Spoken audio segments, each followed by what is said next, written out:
I'd like to thank all you guys for coming out today. This is Rules of Engagement Part 2.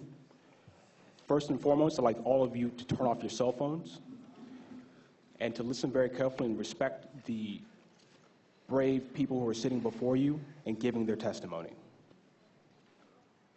With rules of engagement, there are laws that are meant to limit force. And so I first must tell you that there may be graphic language and graphic images that will be presented during this panel. So if they deeply affect you, please, if you need to, get up and excuse yourself from the room.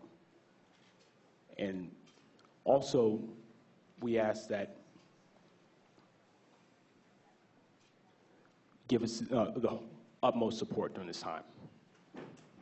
So, back to rules of engagement. That rules of engagement are laws that are designed to limit the use of force. The ROE is designed to limit the escalation of force. But in this situation, when there's an unclear enemy and unclear objectives, the rules of engagement essentially go out the door when one is being fired at or have to defend himself. In this panel, we will investigate how these policies essentially do not work in the situation in Iraq. And I first would like to have my first panelist give his testimony. Good afternoon. My name is Vincent Emanuele. I am a resident of Indiana, and I served with the United States Marine Corps from September 2002 through January of 2006 with the 1st Battalion, 7th Marines, Alpha Company, 3rd Platoon, 1st Squad. I was deployed twice to the Middle East, the first in March 2003 to Kuwait immediately following my School of Infantry training. This deployment was cut short due to my mother enduring a brain aneurysm. I was deployed again in August of 2004, where I spent my time in Iraq as a rifleman in 1st Squad. Our area of operation was a small border town a mile south of the Euphrates and 10 miles east of Syria called Al-Qaim, Iraq. The issues I will be discussing today include rules of engagement or the breakdown thereof, the death of innocents, the destruction of civilian property, and the mishandling of the dead. An act that took place quite often in Iraq was that of taking pop shots at cars that drove by. This was quite easy for most Marines to get away with because of our rules of engagement stated that the town of Al-Qaim had already been forewarned and knew to pull their cars to a complete stop when approaching a United States convoy.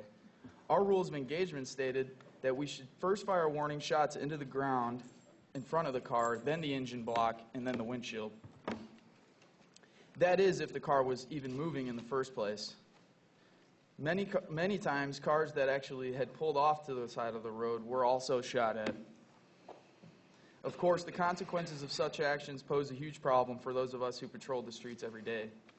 This was not the best way to become friendlier with an already hostile local population.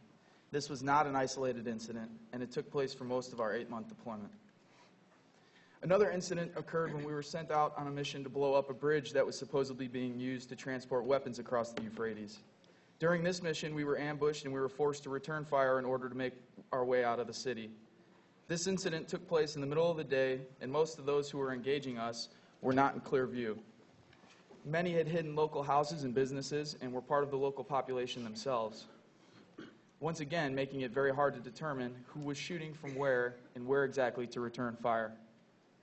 This led to our squad shooting at everything and anything, i.e. properties, cars, people, in order to push through the town. I remember firing myself into the town during this firefight, and while emptying most of my magazines issued to me, not once did I clearly identify the targets that I was shooting at. The retrans site, otherwise known as a retransmission site, was a communications post set up on a plateau overlooking the town of Al-Qaim. This communications site was there to provide communication between the main base at the railroad station where we were and an outpost called Husayba, where Bravo Company's area of operations took place. We would encounter mortar fire on a daily basis. Most of the time, we would return this fire with mortar fire of our own. Some of the time, our counter battery would call in a specific location for us to exchange fire. On occasion, when the counter battery could not call in a specific location, we would fire anyway.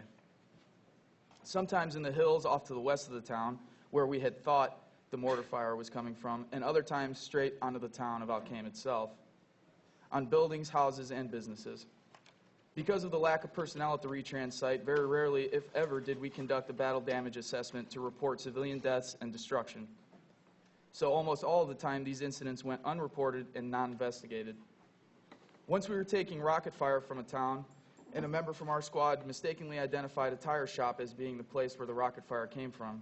Sure enough, we mortared the shop. This was one of the only times we had actually had the chance to investigate what it was we had done and to be able to talk to the people that we had directly affected. Luckily, the family who owned the shop was still alive. However, we were not able to compensate the family, nor were we able to explain how it was he could rebuild his livelihood.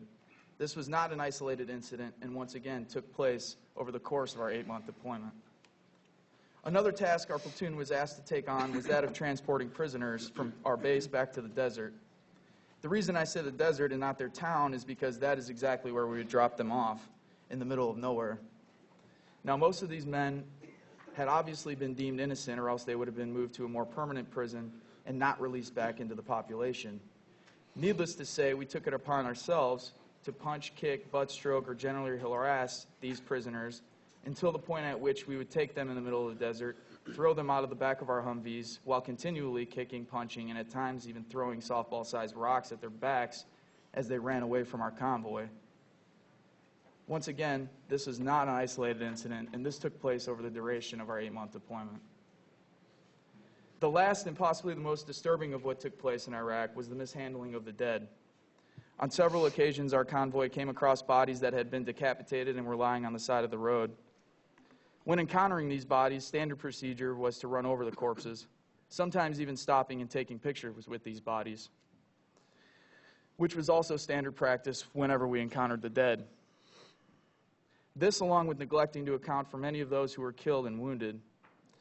On one specific occasion, after I had shot a man in the back of the head after we had run him down from planting an IED device, we pulled his body out of the ditch he was laying in, and we subsequently left his body there to rot in the field, where we saw the body again up to 2 weeks later.